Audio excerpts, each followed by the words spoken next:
years, and where none can say bad words against them. That's enough about the best man. I'm here to talk about Steve.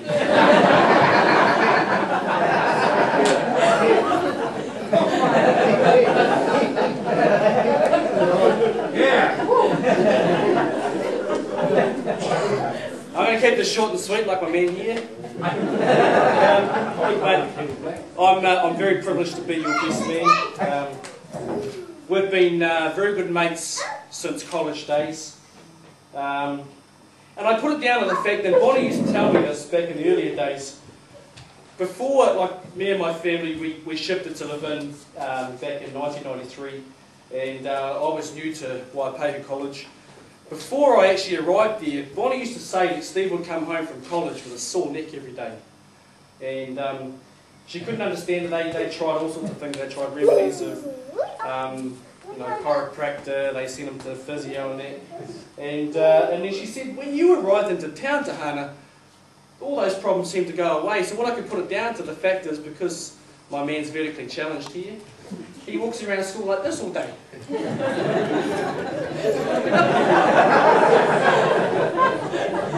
of course, we're the same height, so he's looking like this all day.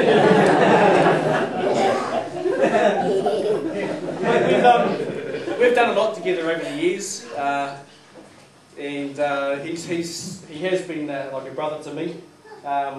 We spent a lot of time racing bikes over the years.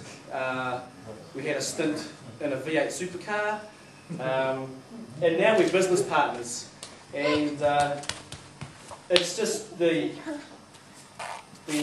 strength of the sky that we can work together, we're good mates together, and we still go home at the end of the day good mates.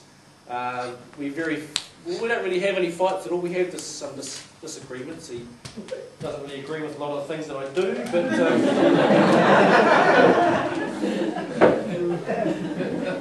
we did this endurance race one year. This is in our first year of racing, and we'd never raced bikes much at all. We were sort of only a couple of race meetings into it, and we decided we were going to enter this endurance race. Steve had less experience than myself, and we had no money, and we were borrowing whatever we could to carry out this endurance race. We had the slowest bike in the field, standard 250cc motorcycle. Everyone else had 400cc fully fledged race bikes. We were borrowing sets of leathers. We had one pair of race boots, and we would race, come into the pits. I'd be ripping the race boots off. Our team's fueling the bike up. Steve's putting the boots on. We're swapping helmets, get on the bike, and we go again. But we ended up finishing that race. Out of 25 starters, we finished 8th. So it sort of just tells you it doesn't matter what this man does. He's a perfectionist at what he does. And it just shows also we're business partners. We started this company in September last year. We've only been going for 14 months, and to the state that it is today, it's not far off having $1 million worth of work ahead of us. And that just comes down to the integrity of this guy and how hard he works, and his abilities to just push through and rise to the top. So I thank you for that, my friend. So to Steve and Anna, may all their ups and downs be between the sheets.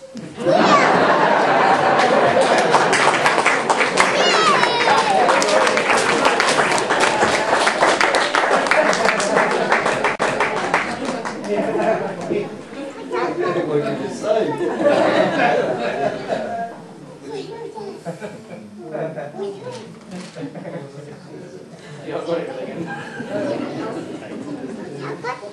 And don't take everyone. Everybody. Gosh, it's been a fun day. Really, really fun. Really good. First, I'd like to say thank you all for coming. I know a lot of you come from Parafield, Australia, also the UK. I know it's been covered, but just really want to make sure everyone gets the thanks. Now, I'd like to say, you look absolutely stunned. Okay. And Steve, you look stunned. Now, they say the speech should be like a short miniskirt. Long enough to cover all the essentials, but short enough to be interesting.